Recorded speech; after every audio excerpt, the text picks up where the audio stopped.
আলাইকুম, আমি সাদিয়া আহমেদ। নতুন একটি ভিডিওতে সবাইকে স্বাগতম। আশা করি তোমরা সবাই ভালো আছো, আমিও আলহামদুলিল্লাহ ভালো আছি।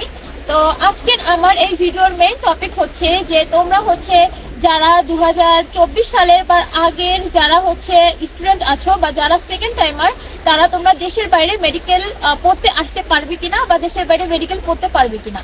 তো চলো ভিডিওটা শুরু করা যাক। তো প্রথমে আমি তোমরা যারা 2025 সালের 12ই ডিসেম্বর যারা মেডিকেল ভর্তি পরীক্ষা দিচ্ছ, তোমাদের জন্য অনেক অনেক দোয়া এবং শুভকামনা।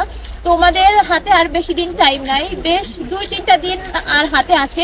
তো তোমরা খুব ভালোভাবে প্রিপারেশন নাও, ভালোভাবে পড়াশোনা করো। একটা জিনিস মনে রাখবে যে তুমি যদি হেরে যাও, তোমার ফুল ফ্যামিলি হেরে যাবে। তো তোমাকে কখনোই হেরে যাওয়া যাবে না, কঠোর পরিশ্রম করতে হবে। তুমি আজকে যেভাবে পরিশ্রম করবে, তোমার আগামী দিনগুলো বা তোমার ভবিষ্যৎ ওভাবে উজ্জ্বল হবে। তো তোমাদের জন্য আমার অনেক অনেক দোয়া এবং শুভকামনা।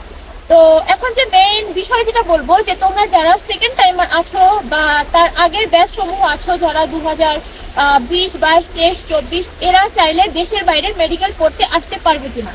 তো হ্যাঁ, অবশ্যই তোমরা চাইলে দেশের বাইরে মেডিকেল পড়তে আসতে পারবে। কারণ বাংলাদেশের রিকোয়ারমেন্ট অনুযায়ী যদি তোমার এইচএসসির পরে তোমার 2 বছর এডমিশন টাইম থাকে, তারপরে 2 বছরের পর সে চাইলে আর কোথাও এডমিশন নিতে পারে না, বিষয়টা এমন। বাট দেশের বাইরে ওরকম কোনো রিকোয়ারমেন্ট নাই যে 2 বছর বা 3 বছর বা 1 বছর, ওভাবে কোনো রিকোয়ারমেন্ট নাই।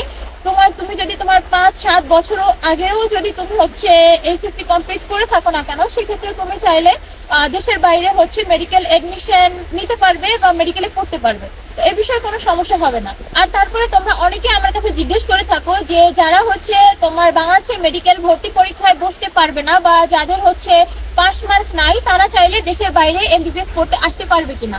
তো সেক্ষেত্রে বলবো হ্যাঁ, সেক্ষেত্রেও তোমরা চাইলে দেশের বাইরে মেডিকেল পড়তে আসতে পারবে।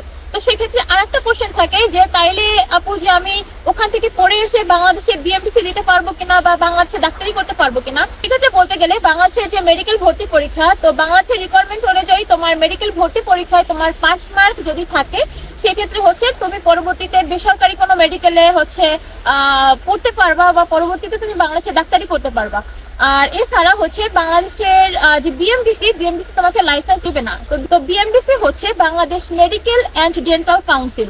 তো তুমি যদি বাংলাদেশে তোমার যদি পাস মার্ক না থাকে বা মেডিকেল ভর্তি পরীক্ষা না বসো, সেক্ষেত্রে অবশ্যই বিএমডিসি তোমাকে লাইসেন্স দিবে না। বাট তুমি দেশের বাইরে মেডিকেল পড়তে পারবা। তো এক্ষেত্রে দেশের বাইরে ওরকম ধরাবাঁধা নিয়ম নাই যে তোমার বিএমডিসি থাকতেই হবে বা তোমার পাস মার্ক থাকতেই হবে। তুমি পাস মার্ক না থাকলেও বা মেডিকেল ভর্তি পরীক্ষা না বসতে পারলেও তুমি দেশের বাইরে মেডিকেল পড়তে পারবা।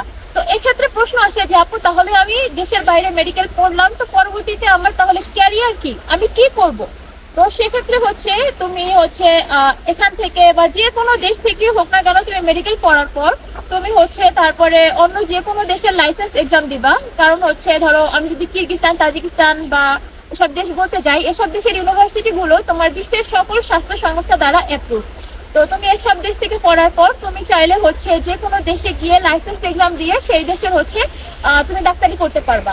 তো সেক্ষেত্রে তোমার সকল পথ ফাঁকা আছে বা খোলা আছে। আর তোমরা যারা আমার বিগত ভিডিওগুলো দেখেছো, তারা অবশ্যই আমাকে চিনে থাকবে। আমি দেশের বাইরে একটি সরকারি মেডিকেল ইউনিভার্সিটিতে 4th ইয়ার অধ্যয়নরত একজন মেডিকেল শিক্ষার্থী।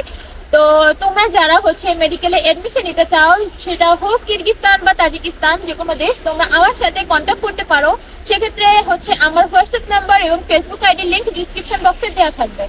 আর তোমার ডকুমেন্টসের ক্ষেত্রে আমার বিগত ভিডিওগুলোতেও বলেছি, তোমাদের ডকুমেন্টসের ক্ষেত্রে আমি আবারও বলে দিচ্ছি যে তোমার এসএসসি, এইচএসসি মার্কশিট, তোমার এক কপি হোয়াইট ব্যাকগ্রাউন্ড পিকচার, তোমার ভ্যালিড জিমেইল এবং পাসপোর্টের স্ক্যান কপি, এগুলো তোমার লাগবে। এবং তোমরা যারা এডমিশন নিতে চাও, অবশ্যই তোমাদের ডকুমেন্টসগুলো আমার হোয়াটসঅ্যাপে সাবমিট করবা এবং তোমরা এডমিশন নিয়ে নিতে পারো তোমাদের স্বপ্নের মেডিকেল ইউনিভার্সিটিতে। তো আজকের আমার ভিডিওটা বেশি বড় করবো না, কারণ আশপাশে অনেক বেশি ঠান্ডা, দেখতে পাচ্ছ অনেক বেশি স্নোফল হচ্ছে আর খুবই বেশি ঠান্ডা লাগতেছে। হয়তো আমার কথায় অনেকটা জড়তা কাজ করতে পারে। আর তোমরা অনেকেই জেনে থাকবে যে বর্তমানে ফেব্রুয়ারি সেশনের এডমিশন ওপেন হয়ে গেছে। তো তোমরা যারা যারা এডমিশন নিতে চাও, অবশ্যই আমার সাথে যোগাযোগ করতে পারো। সেক্ষেত্রে আমার হোয়াটসঅ্যাপ নাম্বার এবং ফেসবুক আইডি লিঙ্ক ডিসক্রিপশন বক্সে দেওয়া থাকবে।